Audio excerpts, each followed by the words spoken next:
Hello, everyone. Thank you for joining me today. I'm a neurologist working with the World Health Organization, specializing in brain health and stroke care. Today, I want to share something incredibly important, the stroke golden hour. You might have heard the term before, but it's not just medical jargon. The golden hour is a critical window of time right after a stroke begins, and it can literally be the difference between life and death, between full recovery and permanent disability. Let me start with a story. I remember a man, let's call him David, who was perfectly healthy and active. One day, he suddenly started slurring his words and had weakness on one side of his body. His family noticed but thought it might be fatigue or stress. They waited, hoping the symptoms would pass. Unfortunately, by the time David got to the hospital, hours had passed. The damage was severe. He suffered lasting paralysis and speech difficulties. His life and his family's life changed forever. Stories like David's are heartbreaking, but far too common. According to the World Stroke Organization, nearly 15 million people worldwide suffer a stroke every year. Of these, about 5 million die, and another 5 million are left with disabilities. Many of these outcomes are preventable if treatment is given in time. So what exactly is this golden hour? It's the first 60 minutes after stroke symptoms start. During this time, treatments like clot-busting drugs or mechanical clot removal can drastically reduce brain damage.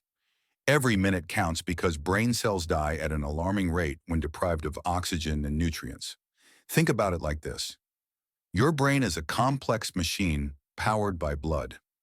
When blood flow is cut off, parts of the machine start to fail, and the longer you wait to fix it, the more damage occurs. Unfortunately, many people don't recognize stroke symptoms quickly enough.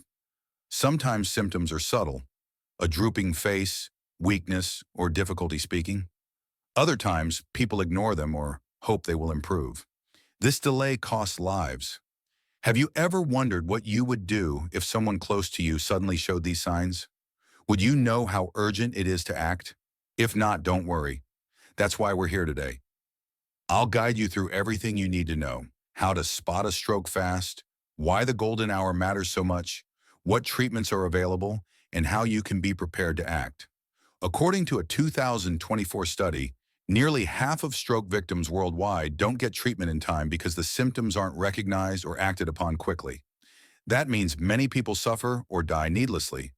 This is why spreading awareness is critical. Learning to recognize symptoms and understanding the urgency can save lives, maybe even someone you love. So if you're ready, let's take this journey together to understand why every second counts when it comes to stroke. Now that we understand the urgency of the golden hour, it's time to explore what exactly happens inside the brain when a stroke occurs. This knowledge will help you grasp why immediate action is so critical. Your brain is the most complex organ in your body, controlling everything from your heartbeat to your ability to speak, think, and move. To function, it relies on a constant supply of oxygen and nutrients carried by blood through a vast network of blood vessels. There are two primary types of stroke.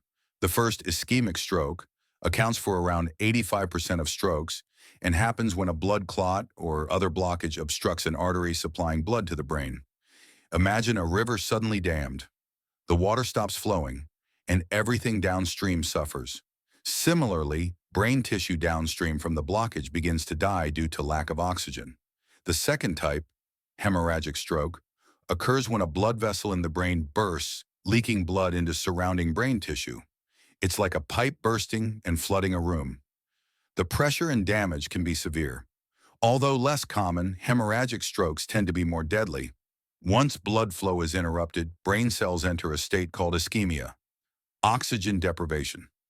Brain cells are incredibly sensitive. They begin to malfunction within seconds and start dying within minutes. In fact, roughly 1.9 million neurons die every minute during a stroke. This rapid loss underscores why every minute counts.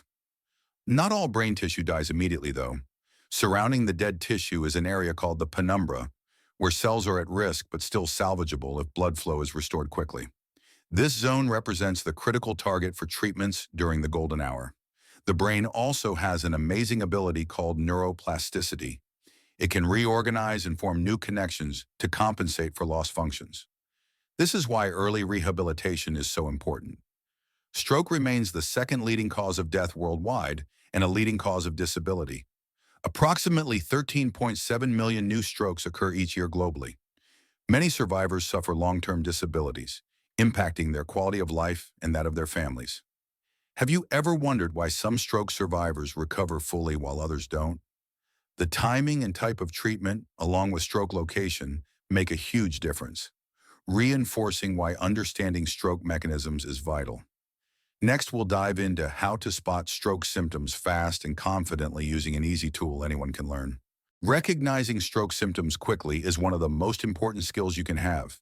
The faster you identify a stroke, the sooner emergency help can arrive, and that can save brain cells and lives. Doctors and emergency responders use a simple acronym to help anyone spot the most common stroke signs. FAST. F. Face. Ask the person to smile. Is one side of their face drooping or numb? A crooked smile is often one of the first visible signs of stroke. A. Arms. Ask them to raise both arms. Does one arm drift downward or feel weak? Sudden weakness or numbness on one side is a big red flag. S. Speech. Is their speech slurred, strange, or hard to understand? Can they repeat a simple sentence? Difficulty speaking or understanding language signals a stroke. T. Time. If you notice any of these signs, it's time to call emergency services immediately. Remember, time is brain, but stroke symptoms don't always fit neatly into the FAST categories. Sometimes they can be subtler or different. Other warning signs include sudden confusion or trouble understanding speech, sudden trouble seeing in one or both eyes, sudden dizziness, loss of balance, or difficulty walking, sudden severe headache with no known cause. These symptoms can easily be mistaken for less serious issues like fatigue, stress, or vertigo. Many people dismiss them, hoping they'll pass. That delay can be fatal. According to a 2024 study, nearly 40% of stroke patients arrive at hospitals too late to receive effective treatment because symptoms were missed or ignored. Let me share two stories to illustrate the importance of recognizing symptoms. Sarah's husband suddenly had a drooping face and couldn't lift his arm. She remembered FAST and called emergency services immediately. He received treatment in under an hour and made a remarkable recovery. On the other hand, Lisa's family ignored her mild symptoms for hours, thinking she was just tired. She missed the golden hour and now lives with permanent disabilities.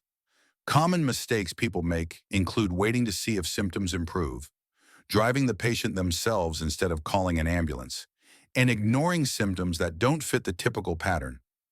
To prepare yourself, practice the FAST test with your family and friends. Share this knowledge. It might save a life one day. Have you ever practiced FAST? Could you confidently recognize these signs if they happen to someone you love?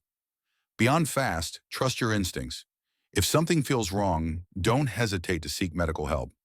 Next, I'll explain what happens once the patient arrives at the hospital and the treatments available during the golden hour that can save lives. When someone arrives at the hospital within the golden hour after stroke symptoms start, doctors have several powerful tools to fight brain damage and improve outcomes. Let me walk you through these treatments so you understand how they work and why timing is so important. The most common type of stroke is ischemic stroke, caused by a blood clot blocking blood flow to the brain. For this, the main treatment is called thrombolysis, or clot-busting therapy.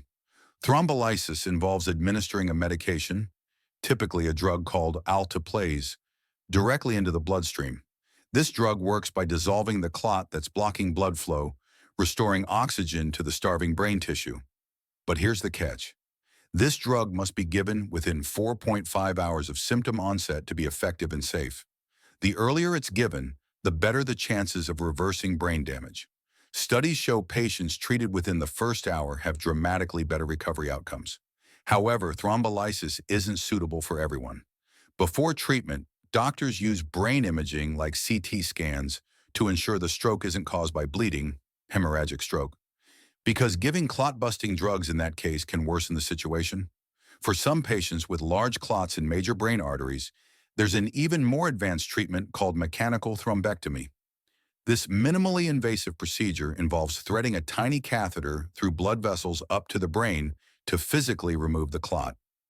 Mechanical thrombectomy can extend the treatment window up to 6 hours, and in some cases even longer depending on brain imaging results.